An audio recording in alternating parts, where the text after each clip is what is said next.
O Marcellus Campelo, o ex-secretário de Saúde lá do Amazonas, aliás, é o terceiro ex-secretário de Saúde do Amazonas, ele teve, então, hoje na CPI, prestou o depoimento dele, lembrando que o Wilson Lima não compareceu, por causa de uma liminar do STF que garantiu que ele não precisaria comparecer, ele também é investigado. Marcellus Campelo é investigado, foi alvo de mandado de prisão temporária, numa nova investigação que apura desvios no contrato de locação de um hospital lá do Amazonas. Ele, obviamente, foi questionado sobre tudo, especialmente sobre a questão da falta de insumo do oxigênio nos hospitais e o que aconteceu, então, afinal de contas, o que aconteceu, por que se chegou a essa situação. E, em determinado momento, ele confirmou aquilo que você, antagonista, você assinante do AMAIS, da Cruzoé, vocês já sabiam, até porque nós antecipamos aqui um documento da White Martins confirmando que notificou muito antes o governo estadual e o governo federal sobre a falta do insumo. Aqui, o Marcellus Campelo disse de forma clara. Solta o VT, Freitas. Especificamente, eu fiz uma ligação ao ministro Pazuello no dia 7 de janeiro, por telefone, explicando a necessidade de apoio logístico para trazer oxigênio de Belém para Manaus, a pedido da White Martins. A partir daí, nós fizemos contato com o Comando Militar da Amazônia, por orientação do ministro, para fazer esse trabalho logístico. Mandamos ofício ao Comando Militar da Amazônia. A partir do dia 9 de janeiro, enviamos diariamente ofício ao Ministério da Saúde pedindo apoio em relação a essa questão da logística de oxigênio. Eu quero saber se eles responderam alguma correspondência do Estado do Amazonas em relação à falta de oxigênio. Não tenho conhecimento se houve resposta, acredito que não. Não tem conhecimento ou não houve resposta? Não houve a resposta que eu saiba, senador. É uma prática comum. E com quais...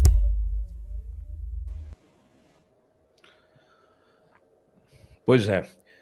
E a gente antecipou. A carta, se você puder colocar no site, o Freitas, a carta da White Martins, que eu publiquei já tem algumas semanas, com o alerta sobre a escassez do oxigênio e como isso seria usado. A gente já antecipando, inclusive, o movimento.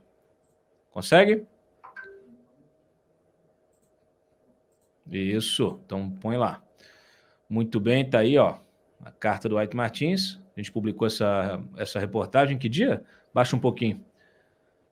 Isso, lá dia 25 de maio. Aqui é assim. Aqui você sabe tudo antes. Aí depois os outros veículos dão como breaking news, como exclusivo, dão aquela requentada boa. Mas aqui, ó, tá aí, ó. Carta do White Martins, o documento. Eu li esse documento já para vocês. Coloca um pouquinho mais para baixo. O White Martins explicou que estava priorizando a sua produção, falava em incansáveis esforços, da otimização da logística, o direcionamento do produto de diversas regiões do país para a região norte, especialmente para o Amazonas, e que vinha fornecendo o produto, aliás, em quantidades muito superiores às suas obrigações previstas em contrato. Aí, a gente tomou conhecimento hoje também que a White Martins alertou, isso antes até, em setembro do ano passado, sobre o risco da falta de oxigênio. Solta esse VT também, Freitas. A carta que a White Martins mandou no dia 16 de julho. Ocorre, parágrafo 3º da carta, ocorre que avaliando, isso no dia 16 de julho, avaliando os volumes contratados por Vossa Senhoria, já podemos constatar que os mesmos não suportarão o consumo que atualmente estão praticando.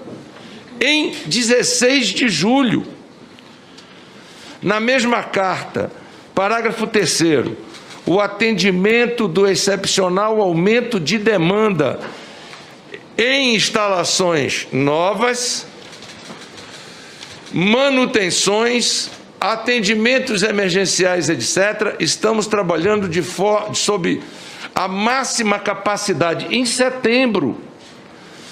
Diz no parágrafo 4º, já podemos constatar que os mesmos não suportarão, portanto não é janeiro, não é dezembro, nós estamos aqui falando de setembro de 2020, não suportarão o consumo que atualmente estão praticando. Por outro lado, preocupa-nos que neste momento excepcional de tão alta demanda em setembro, há a possibilidade de termos que tomar a difícil decisão, isso é o White Martins escrevendo, de atender somente os clientes em seus limites contratuais, prazos e condições comerciais contratadas, até porque, muito embora a indiscutível situação de calamidade que indica uma maior flexibilização nas contratações, em todos os casos persiste a máxima de que qualquer dispêndio público só é possível mediante a formalização de contrato prévio, observadas as hipóteses justificativas legais. Muito bem. O ex-secretário, o Campelo, que vocês viram aí, ele admitiu que subestimou a segunda onda de Covid. Nós publicamos a frase dele, inclusive aqui, ó. O pior cenário era a repetição de uma crise da primeira onda. Nós nos estruturamos para isso. Até dezembro, o número de internações não tinha chegado aos números do final da primeira onda. Somente no fim de dezembro reparamos uma mudança no perfil dos pacientes. Só que isso aqui coincidiu, gente, com aquela história toda de fim de ano, de festas, de eleição, né? Aí, obviamente, as hospitalizações, elas subiram naquele período. Quando cheguei na secretaria, disse ele, em maio, estávamos com números elevados de taxa de internação, óbitos e contaminação, mas os números estavam em queda. Fizemos, então, a locação do Hospital Newton Lins por 90 dias. Em julho já não tinha nenhum internado e foi fechado. O Hospital Delfina Aziz, de referência para a Covid, a maior da rede pública, estava com taxa de ocupação decréscimo em setembro. Após o feriado de setembro, grandes aglomerações se registraram e fui alertado sobre o aumento de taxa de ocupação dos hospitais particulares de Manaus, o que poderia estar evidenciando a contaminação da classe A e B nas atividades de recreação, principalmente nos bares, restaurantes, flutuantes, iates, boates, etc. As aglomerações foram detectadas também pelas convenções partidárias e início da campanha eleitoral, com muitos comícios, carreatas realizadas principalmente no interior do Amazonas, fora do controle da fiscalização. Eu vou lembrar aqui, vocês devem lembrar também, que no fim do ano houve ali uma tentativa de lockdown, tentativa que foi sabotada pela turma do Bolsonaro. Muitas críticas, até foram às redes, Eduardo Bolsonaro, falava até daquela outra cidade também, acho que era Búzios, que tinha havido ali uma revolta no fim do ano, e aí foi todo mundo, aí acabou tendo uma reação pior, porque foram fazer protestos nas ruas, e aí mais aglomeração. Quando veio janeiro, aí foi aquela tragédia que nós já conhecemos. É muito importante nós lembrarmos isso, porque as pessoas parecem ter memória fraca. E essa narrativa diária, todo dia uma novidade, todo dia uma crise, a gente tende a esquecer também. Só que aí os oportunistas de plantão vão usar sempre esse nosso suposto esquecimento para tentar impor uma narrativa de que nunca teve problema, nunca aconteceu problema nenhum, que eles sempre estiveram certos, que sempre defenderam vacina, que nunca foram contra distanciamento, enfim, aquela história, aquela novela que a gente já conhece. Só que é óbvio, né? Para isso é que serve a CPI, para consolidar, para fazer essa busca, né, daquilo que aconteceu neste nosso passado recente, dessa tragédia humanitária que a gente está vivendo ainda, e consolidar isso, oficializar, formalizar, e depois levar lá para o TPI, como a gente já comentou na semana passada. Eu vou passar para o Diego já, só deixa aqui, ó, antes disso, ele comentando, o secretário da Amazônia, do Amazonas, o ex-secretário do Amazonas, comentando o papel da Mayra Pinheiro, a capitã cloroquina, na história do tratamento precoce lá. Da Saúde fomentou, sugeriu nas visitas em locos em outras tratativas, o uso do chamado tratamento precoce como solução para o combate da crise no Estado? A visita da doutora Mayra no dia 4 tinha um enfoque muito forte e firme. O senhor falou isso na introdução. Falando sobre tratamento precoce. Foi uma reunião gravada, uma reunião aberta, inclusive, à imprensa, onde ela falava isso e falava de um sistema chamado Tratikov, que depois iria ser nós teríamos acesso. Pois é. Diego, tem obviamente uma componente política, né, eleitoral nesse depoimento de hoje, mas toda essa história dessa crise do Amazonas, ela é um dos fatos ali determinados que levaram à abertura da CPI, à instalação da CPI da Covid.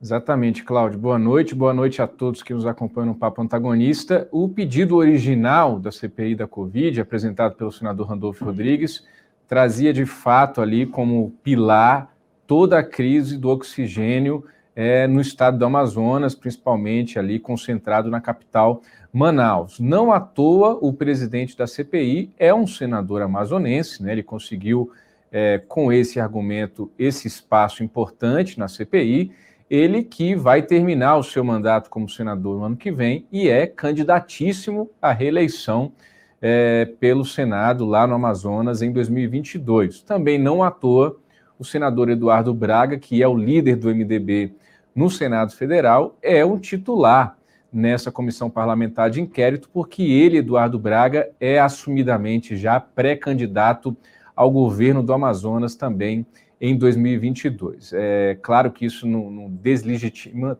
tudo que está sendo feito ali, mas a gente precisa ter esse olhar político também, apesar das boas intenções, tudo é política, ainda mais numa CPI.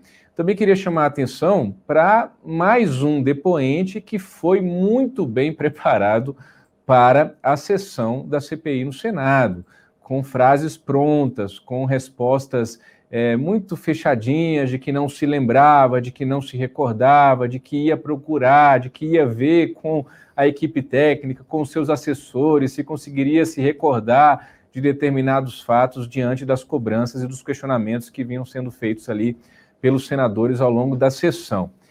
Outro ponto importante nesse depoimento de hoje, Cláudio, que você que nos acompanha, é que ele chegou a falar que foram somente 2 dias de crise de oxigênio no Amazonas. Primeiro, que não foram somente 2 dias. Segundo, que eu fico me perguntando se o cidadão amazonense que perdeu um parente, um ente querido, nesses 2 dias de crise de oxigênio, como é que deve ter se sentindo hoje ao escutar um secretário de saúde, ex-secretário de saúde, falar que foram somente 2 dias de crise de oxigênio, como se fosse uma coisa menor, reduzindo apenas a 2 dias. Por fim, ele chamou a atenção para a questão das eleições municipais, e vale lembrar, para a gente não ter a nossa memória curta, de que as eleições municipais no ano passado, previstas originalmente para outubro, acabaram sendo adiadas para novembro. Com isso, muita gente, né, nos seus municípios se deu por satisfeito e achando que a situação estava, então, praticamente resolvida, de que não haveria risco de contágio de Covid, porque as eleições foram adiadas para novembro. É claro que o vírus adorou isso, adorou as aglomerações, adorou e as variantes surgiram, a variante de Manaus, e a situação toda se tornou ainda mais complicada. Não foi só o ex-secretário de Saúde do Amazonas que subestimou a segunda onda, não. Quase todos os gestores públicos nesse país, do presidente aos secretários de saúde, achavam que estava tudo bem em novembro e dezembro, assim como até hoje muitos acham que está tudo bem e a gente continua registrando ali um patamar de cerca de 2.000 mortes por dia, Cláudio.